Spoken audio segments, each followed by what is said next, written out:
Pending ప్రాజెక్టులను running ప్రాజెక్టులు చేసి ఇవాళ రాష్ట్రంలో లక్షల ఎకరాలు కొత్త ఆయకట్టు తెచ్చాం. అఫ్కోర్స్ ఇరిగేషన్ పద్ధతిలో గట్టిగా మాట్లాడతాం. అక్కడ కూడా ఇవాళ ఒక అవాకులు చెవాకులు పెరిగింది. ఇరిగేషన్ కూడా బడ్జెట్ కేటాయింపులు తగ్గినాయి. పోయినసారి మేము 26,885 కోట్లు పెడితే ఈ ప్రభుత్వం మంత్రి గారు తన ప్రసంగంలో చెప్పారు 22,301 కోటి పెట్టినట్టుగా చెప్పారు. 22,301 అంటే ఇరిగేషన్ కు కూడా కేటాయింపులు తగ్గినాయి. దళిత బంధు గురించి ప్రస్తావన లేదు. మేము 10 ఇస్తే వీళ్ళు 12 ఇస్తామని చెప్పి మరి వాళ్ళ దళిత డిక్లరేషన్లో పెట్టారు, మేనిఫెస్టోలో పెట్టారు, బాండ్ పేపర్ల మీద రాశారు. కానీ ఇవాళ దళిత బంధు గురించి ప్రస్తావన కానీ ఎంతమందికి ఇస్తారు, ఎప్పటిలోగా ఇస్తారు, మరి దాని గురించి ఎక్కడ మాట్లాడలేదు. గిరిజన బంధు ఊసే లేదు. గిరిజన బంధు గురించి ఎక్కడ కూడా ప్రస్తావన అసలే లేదు.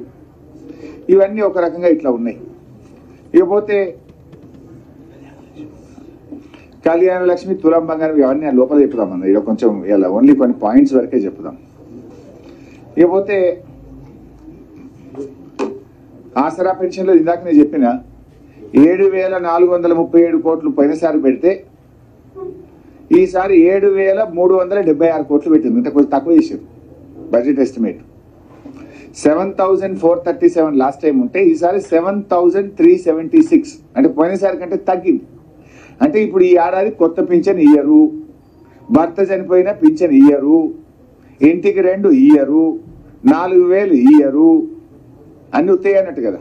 ఇంకేమైనా కమ్మి పెట్టుడే తప్ప ఇచ్చులేదు. ఇక పోయినసారి 7,437 ఉంటే ఈసారి 7,376 చేసిండు. అఫ్కోర్స్ ఎస్సీ కాంపోనెంట్ వేరే ఉంటుంది, అది ఇది కలిపినా పోయినసారి కంటే తక్కువనే ఉండదు. అంటే కొత్త పెన్షన్లకు మంగళం పాడిండ్రు, 4,000 ఇస్తామని చెప్పి మోసం చేసిండ్రు. ఇకపోతే ప్రభుత్వ ఉద్యోగులు బడ్జెట్లో ఉద్యోగుల కేటాయింపులు ఏం పెరగలే. పెన్షన్లు జీతాల విషయంలో 3 పాయింట్స్ ఉన్నాయి, ఇక్కడ 4 పాయింట్స్. నార్మల్గానే ఎంప్లాయీస్కు 5 to 10% పెరుగుతుంది. ఈ ప్రభుత్వం 5 DL బాకీ పడ్డది. 5 DL బాకీ పడ్డది.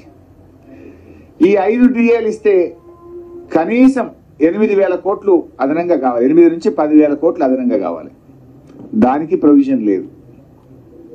పిఆర్సీ పెండింగ్ ఉంది కదా, ఆల్రెడీ మొన్ననే చేసేది ఉండే, ఎక్స్టెండ్ చేసిండ్రు. మీరు అక్టోబర్కు ఎక్స్టెండ్ చేసిండ్రు. అక్టోబర్లో పిఆర్సీ నివేదిక వస్తే ఎంత లేదన్నో 25-30% పెంచాలి కదా.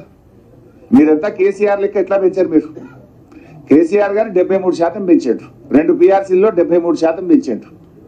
ఎంత లేదని 30% అనే పెంచాలి కదా. తక్కువ.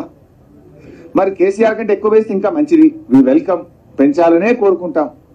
మరి ఆ పిఆర్సీ ప్రస్తావన కానీ దాని కేటాయింపులు బడ్జెట్లో లేవు. మూడవది 2 లక్షల ఉద్యోగాలు మొదటి సంవత్సరమే ఇస్తామన్నారు కదా. మరి దానికి కొత్త ఉద్యోగులు వస్తే వాళ్ళ జీతాలకు తగ్గ బడ్జెట్ పెంచాలన్నా వద్దా? అంటే దీన్ని బట్టి ఏమంటారు?